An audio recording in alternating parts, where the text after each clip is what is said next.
कृषी क्षेत्रामध्ये कामगार ही सर्वात महागडी निविष्ट आहे.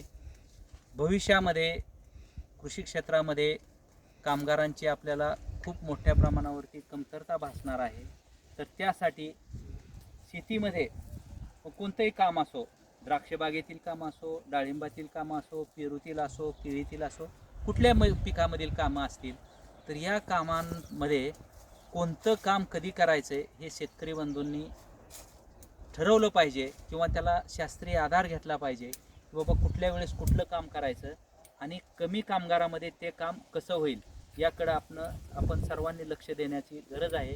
कारण भविष्यामध्ये आपल्याला कामगारांची कमतरता भासणार आहे. आपण किती AI तंत्रज्ञान म्हणत असो, डिजिटल क्रांती म्हणत असो, तरी जी कामं AI करणार नाही किंवा AI कडून होणार नाहीत अशा शेतीमधील कामं आपल्याला कामगारांकरवीच करावी लागणार आहेत. त्याच्यामुळं आपल्या फळबागांमधील किंवा कोणत्याही पिकामधील जे काही शेतीची कामं करायची असतील ते समजून घेऊनच केली गेली पाहिजेत की जेणेकरून कमी कामगारांमध्ये आपल्या शेतीची कामे कशी होतील. या मग तुम्ही स्त्रियांकडून घ्यायची कामे असो किंवा पुरुषांकडून असेल, तुम्ही भविष्यामध्ये कामगार व्यवस्थापन हे करणं गरजेचंच आहे. धन्यवाद.